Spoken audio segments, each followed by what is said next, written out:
Halo semuanya, apa kabar? Tahun baru, semangat baru. Ayo kita sama-sama kilas latar belakang singkat tentang surat atau gosho Nichiren Daishonin yang berjudul Surat kepada Orang Suci Nichimyo. Siapakah sosok Nichimyo dan apakah makna mendalam dari surat ini? Begini ceritanya.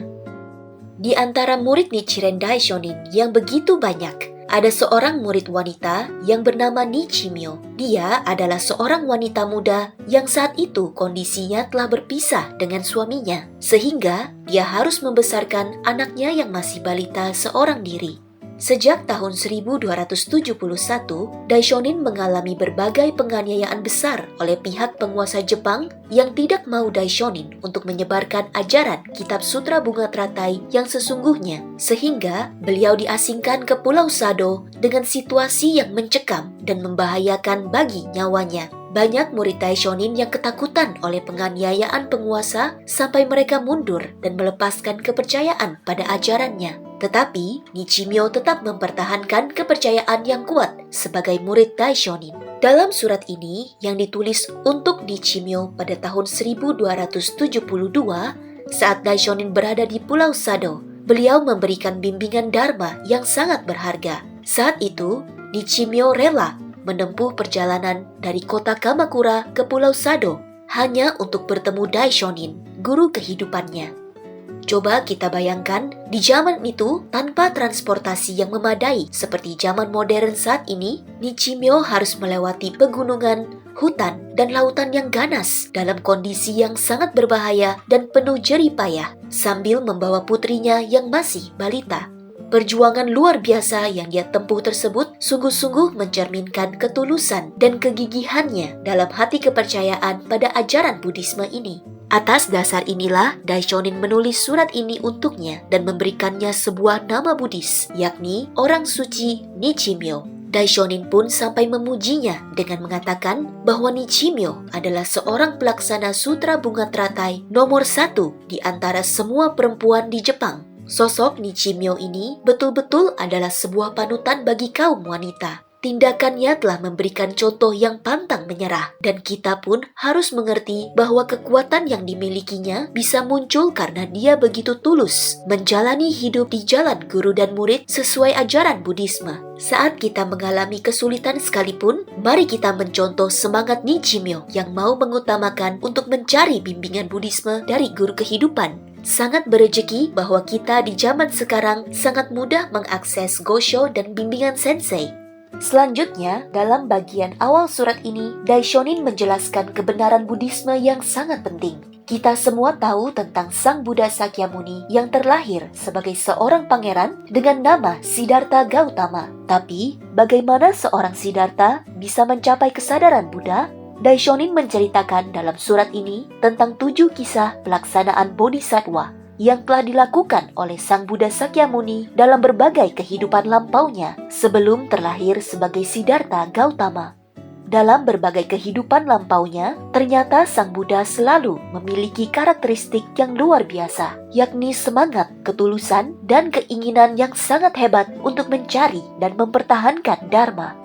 Dalam kisah-kisah tersebut, Sang Buddha selalu rela melakukan berbagai upaya yang sangat keras dan cukup ekstrim, seperti rela dimakan iblis, mengupas kulit dan tulang sendiri untuk menulis kata-kata Dharma, rela bertahan dianiaya masyarakat, dan sebagainya. Semua itu demi bisa mempertahankan dan berkontribusi untuk Dharma.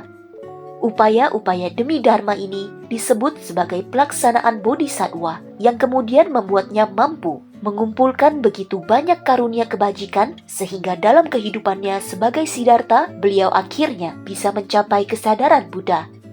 Daishonin mengatakan bahwa perjuangan Nichimyo juga sama. Nichimyo yang tanpa menyayangi jiwa raga untuk mengunjungi Daishonin di Pulau Sado telah membuktikan kerelaan hati yang luar biasa demi mencari Dharma. Dan hal ini juga pasti akan membuatnya mencapai kesadaran Buddha. Daishonin kemudian juga menjelaskan suatu hal yang penting. Pelaksanaan Buddhisme yang sesungguhnya sekarang ini tidaklah harus seberat dan se-ekstrim seperti kisah-kisah itu. Karena dalam mantra agung Nammyo Horengekyo sudah mengandung semua karunia kebajikan luar biasa yang telah dikumpulkan oleh Sang Buddha Sakyamuni sendiri selama masa lampaunya yang telah melakukan berbagai pelaksanaan bodhisattva. Maka itu, dengan berdaimoku atau menyebut dan melantunkan Nammyo Horengekyo, yakni judul dari Sutra Bunga Teratai dan ajaran sesungguhnya dari Sang Buddha Sakyamuni sendiri ini, siapapun juga dalam kehidupan kali ini bisa mencapai karunia kebajikan dan kesadaran Buddha seperti Sang Buddha sendiri. Begitu besarnya kekuatan mantra agung Nammyo Horengekyo ini yang dapat mengeluarkan kekuatan jiwa dari dalam diri kita sendiri. Daishonin dalam suratnya pun memberikan penjelasan tentang hal ini secara mendalam, sesuai dengan ajaran yang dibabarkan dalam sutra. Inilah tema utama dari surat ini, bahwa dengan melantunkan Nammyo Horengekyo, orang biasa sekalipun bisa mencapai kesadaran Buddha. Terlebih lagi, tujuan kelahiran Sang Buddha tiada lain adalah untuk menunjukkan perilaku yang terbaik sebagai seorang manusia, dan bahwa setiap manusia bisa mencapai suasana jiwa yang agung seperti dirinya sendiri.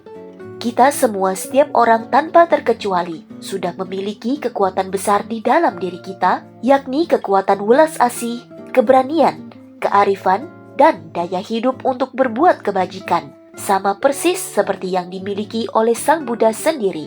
Maka itulah di dalam kutipan Gosho kali ini kita sama-sama belajar tentang kutipan sutra yang mengatakan tentang keinginan mendalam dari Sang Buddha sendiri, yaitu untuk membuat semua manusia agar bisa menjadi setara dengan dirinya. Betapa gembiranya kita bisa ikut berkontribusi untuk mewujudkan kehendak agung dari Sang Buddha melalui daimoku atau kekuatan doa kita, melalui pelaksanaan sehari-hari kita berdasarkan revolusi manusia, dan melalui pendalaman dharma kehidupan kita. Semua hal ini adalah persis dengan yang diajarkan oleh para guru kehidupan kita di Soka Gakkai. Mari kita selalu sama-sama berjuang untuk menjalani hidup yang selalu mencari semangat Buddhisme melalui bimbingan guru, dan kita wujudkan perdamaian Kosen Rufu melalui perjuangan untuk mencapai kebahagiaan diri kita sendiri dan orang-orang di sekitar kita. Keinginan agung dari Sang Buddha untuk membuat semua orang menjadi setara dengannya sudah dipraktikkan oleh Daishonin dan ketiga presiden pendiri Soka Gakkai kita, dan mereka pun sudah mengajarkannya kepada kita sebagai muridnya. Sekarang pertanyaannya adalah, mengapa masih banyak orang yang lebih memilih jalan pintas saat berhadapan dengan masalah tanpa kesungguhan hati untuk mencari solusi sesuai jalan Dharma? Sejauh apakah kita sudah menjalankan hidup sesuai ajaran Buddhisme yang diajarkan oleh para guru kita? Nah, bagaimana pendapat dan pengalaman dari Anda? Mari kita berdiskusi dengan gembira di pertemuan Ciku kita kali ini. Terima kasih banyak semuanya.